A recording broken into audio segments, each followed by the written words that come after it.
দেশ ও দেশের বাহির থেকে কালো জাদু তন্ত্রমন্ত্র এসকে চ্যানেলটি এই মুহূর্তে যারা দেখছেন সকলকে জানাই আন্তরিক প্রীতি ও শুভেচ্ছা, আন্তরিক ভালোবাসা।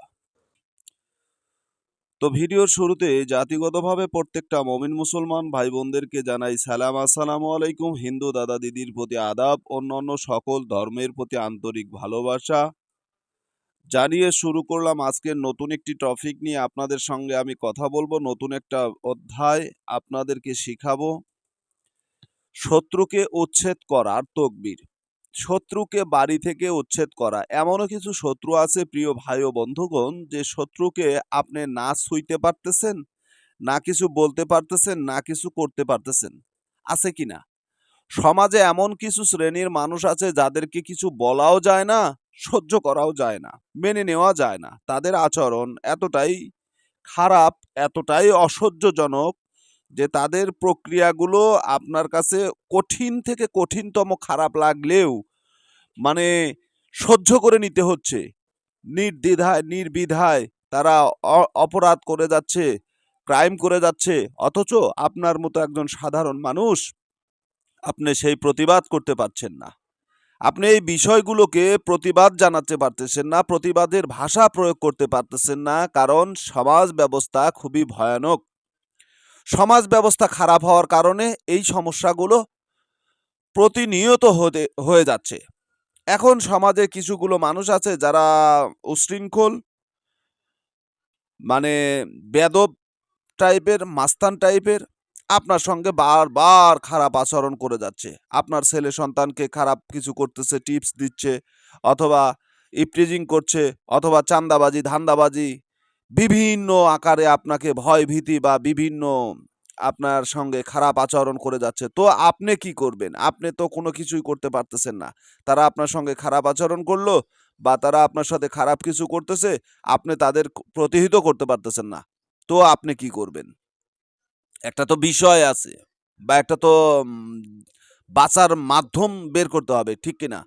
বাঁচতে তো হবে। আর এই সমস্ত সমস্যার মোকাবেলাও করতে হবে, কিন্তু অর্থনৈতিকভাবেও আপনি করতে পারবেন না, সামাজিকভাবেও করতে পারবেন না, প্রশাসনিকভাবেও করতে পারবেন না। কারণ তার পাওয়ার আছে, ক্ষমতা আছে। ক্ষমতার মারপ্যাঁচে সে বেরিয়ে আসবে, আপনাকে সে আবার ক্ষতি করবে। তো আপনি কি করবেন? ছেড়ে দিবেন? জি না, ছাড়া দেওয়া যাবে না। মানে এই সমস্ত ব্যক্তিকে ছাড় দেওয়া যাবে না। এগুলোকে ছাড় দিলে আপনার ক্ষতিই হবে। তো আপনি কি করবেন? আসেন, আপনাদের জন্য আমি এই যে প্রক্রিয়াটা রাখছি, এই আপনাদের জন্য, এই সমস্ত মাজলুম ব্যক্তিদের জন্য, যাতে তারা সঠিক মাধ্যমটা, ন্যায় বিচারটা পায়, তার জন্য আজকের এই তকবির।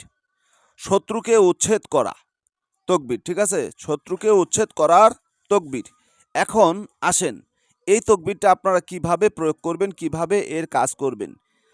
নিয়ম: শত্রু তার ভিটা থেকে বিতাড়িত করতে চাইলে রঙিন কাগজে নিম্ন শব্দটি আপনাকে ১২১ বার লিখবেন, ঠিক আছে? শব্দের নিচে শত্রুর নাম ও শত্রুর মাতার নাম লিখতে হবে।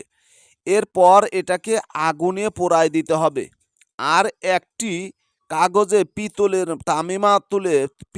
তামিমা তুলে ভইরা শত্রুর যাতায়াতের পথে রাস্তায় পুতিয়া দিবেন। অন্যায় কাজে নিষেধ। লিখতে হবে কি শব্দগুলি: নাইসা, নুন শিন আইন, ঠিক আছে? নাইসা, এটা জের জবর ছাড়া, যেহেতু উর্দু কিতাবের এই নকশাটা যেভাবে আছে আপনারা ঠিক সেভাবে লিখবেন। নুন শিন আইন, ঠিক আছে? এটা লিখবেন। কতবার লিখবেন?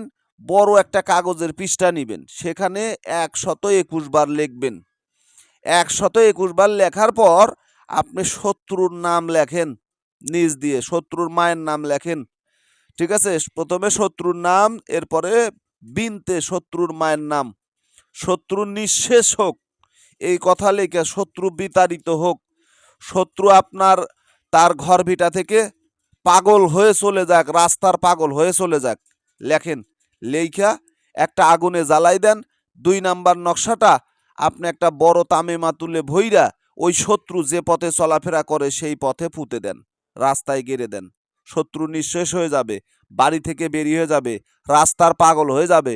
চিন্তা ভাবনা করতে পারবে না কি করতেছে, রাস্তায় গোবর খুঁটে খাবে, হ্যাঁ, মানুষের গু খুঁড়ে খাবে। তো জালিমের উপরে এটা করবেন, মাজলুমের উপরে করবেন না। তা আশা করি বুঝতে পেরেছেন। ভালো থাকুন, সুস্থ থাকুন, সকলের সুস্বাস্থ্য দীর্ঘায়ু কামনা করে আজকের মতো এই এপিসোড থেকে বিদায় নিচ্ছি। আজকের মতো এই টপিকটা শেষ করলাম।